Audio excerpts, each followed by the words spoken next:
大家好，欢迎来到学识 Plus。今天我要向大家介绍由和田秀树先生所著的《性灵者》这本书。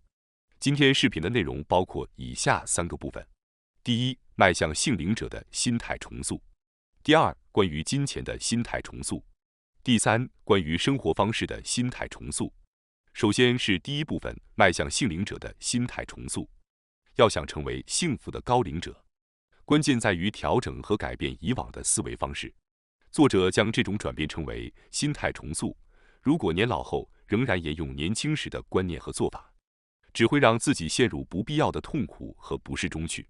就像不能停下工作，一定要存钱节俭过日子，为了健康必须严格控制饮食等观念，可能是社会所推崇的一些美德。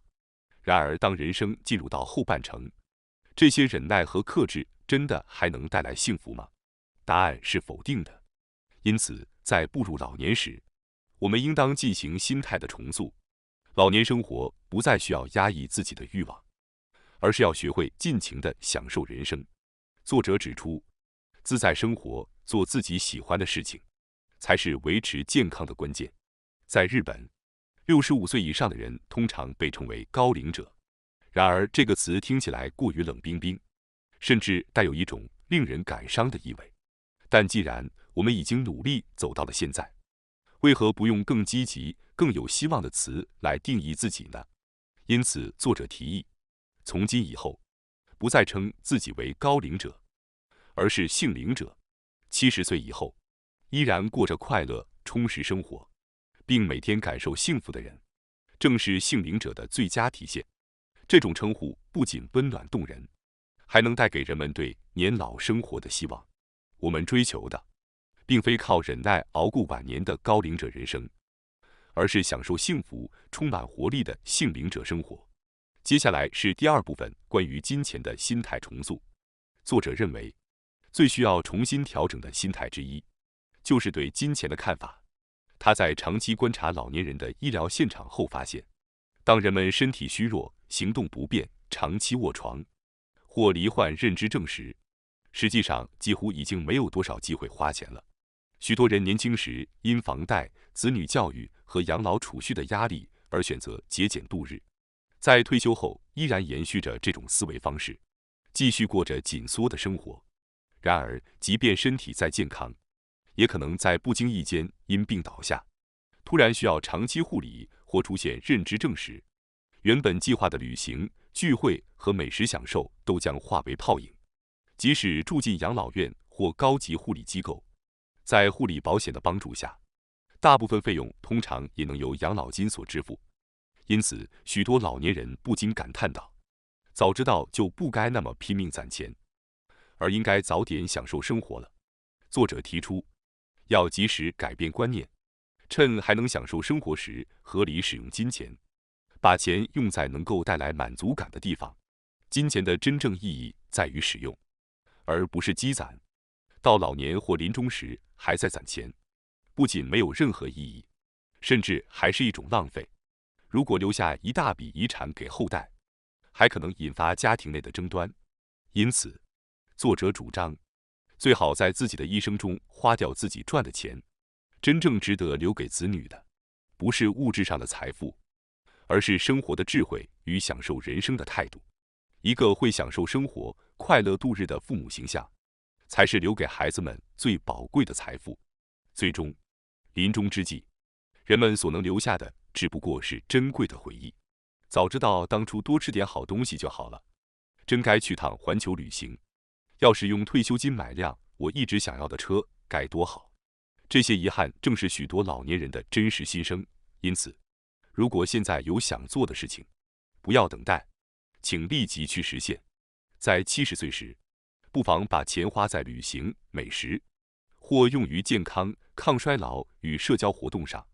这些不仅能延缓衰老，还能带来幸福感。给孙辈一些零花钱，或帮子女偿还房贷，也能增进家庭的和睦。虽然每个人的情况不同，但大多数人在80岁后已经很难自由享受生活。现实是，真正能够自由玩乐的时间，多半只有到70多岁。如果到了80岁才发现存下太多的钱，却难以找到花钱的机会，那时将悔之晚矣。因此，趁还能行动自如时，就要利用金钱来充实生活。请大家进行心态的重塑。金钱的意义不在于积攒，而在于使用。闲置的金钱再多，也不会带来幸福感。相反，如果把存钱本身当成目标，反而会成为不幸的根源。改变这种观念，学会用钱为自己创造幸福，这才是作者的建议。趁还能享受生活的时候，把金钱花在让自己满足的事情上，用它换取人生真正的幸福。作者强调，随着年龄的增长，为了维持健康而积极进行娱乐和消费，比我们想象中更加重要。预防情感上的老化需要强烈的刺激，因为随着脑部的逐渐老化，轻微的刺激已难以引发反应。此外，丰富的人生经验使得普通的事情难以打动内心。尽管年纪增长减少了失败的风险，但生活的乐趣也会随之减少。当一切都变得可以预测时，生活的刺激感和兴趣就会逐渐消退。因此，比起年轻时，年长者更需要有意识地选择能带来强烈刺激的活动，而获取这些强烈的刺激往往需要一定的花费。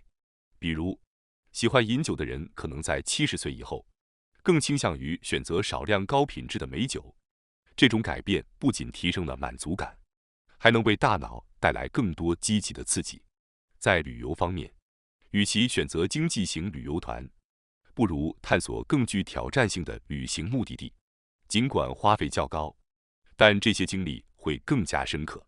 同样的，看演唱会或体育赛事时，选择更好的座位会带来更大的感动。这种追求质而非量的消费模式，不仅提高了生活的品味，还增强了自我认同感。在自我认同感提升后，幸福感也会随之增强，并能对免疫系统产生积极的作用。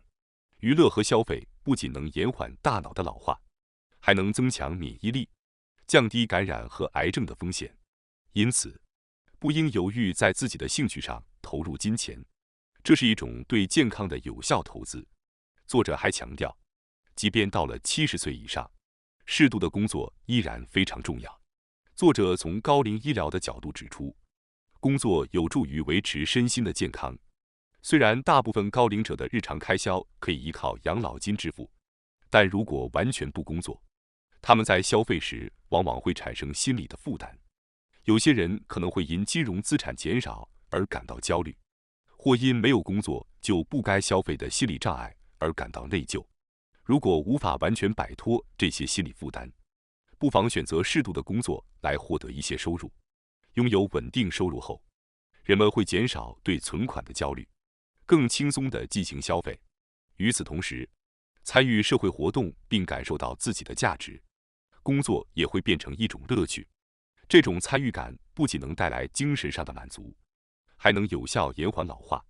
总结来说，高龄者应摒弃一味储蓄的旧观念，把握当下，适度享受生活，通过娱乐和消费提升自我的满足感，并通过适度工作维持社会参与感。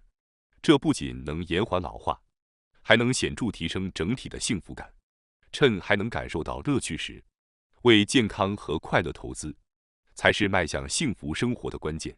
最后是第3部分，关于生活方式的心态重塑。在进入70岁以后，许多过去轻而易举的事情逐渐会变得困难。这种变化可能会引发内心的不安、愤怒，甚至是悲伤。然而，即便到了70岁，我们仍然可以完成许多事情。关键在于接纳那些无法再做到的事，同时珍惜并利用我们仍然能做的事，并仔细审视自己还能做些什么。这种心态，正是高龄阶段应当追求的积极生活方式。需要强调的是，所能做到的事情不必非要是惊人的成就，即使是年轻人眼中稀松平常的事，对于老年人来说，能够完成本身就是一项值得自豪的成就。举例而言，在40多岁时，我们或许不会觉得与他人并肩快步走路是一件了不起的事，但到了70多岁，如果仍能保持同样的步伐，这本身就非常值得骄傲。能够独自去购物，轻松与他人交谈，或是坦然地向别人寻求帮助。这些看似平凡的小事，也可以带来巨大的幸福感。这正是老年生活的美好之处。接受衰老的自然过程，并珍视自己还能做的事情。作者指出，这样的心态是决定晚年幸福的关键。对于70岁以上的高龄者而言，无论是脑力还是体力，持续使用现有的能力是至关重要的。如果在70岁时有意识地维持这些能力，有助于推迟80岁或90岁时进入需要护理的阶段。为了实现这一目标，养成坚持使用能力的习惯显得尤为重要。因为70岁时形成的习惯往往会伴随余生。例如，有些80多岁的人依然会保持着强烈的求知欲，并维持着广泛的社交网络。这些人在70多岁时就已过着充实而积极的生活。每天坚持散步的人，到了80多岁也往往会继续保持这一习惯。那些在70岁时决定进行游泳或登山锻炼的人，也会竭力坚持，即便有一天他们无法继续游泳或登山，也会找到替代的运动方式，确保保持身体的活动。这种坚持与适应的心态将贯穿一生，不仅限于运动，感受艺术、绘画、围棋等兴趣活动。如果在70多岁时养成了习惯，通常也能坚持到晚年。因此，在70岁时有意识地培养良好的习惯至关重要。对于大多数人而言，到了80岁之后再去培养新的生活习惯会变得更加困难，因为体力和意志力都会显著下降。因此，在体力和精神状态还较好的70多岁时，抓紧机会建立良好的生活习惯非常关键。这也正是人生的分水岭。趁着70岁时，身体和精神状态还处于相对巅峰，努力去养成好的习惯，这将直接影响80岁以后的活力与健康。随着年龄的增长，能力的下降以及社会互动的改变，老年人的生活将面临许多的挑战。此时，心态重塑将成为帮助他们继续幸福生活的重要工具。通过书中介绍的这些理念，我们可以学会坦然地面对衰老，珍惜生命中的每一天。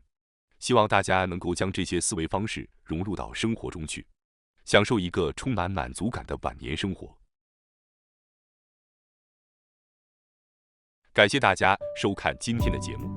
如果你喜欢我们分享的内容，记得点赞、订阅并开启小铃铛通知，第一时间获取我们的更新。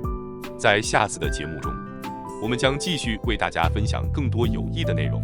再次感谢大家的支持，我们下期再见。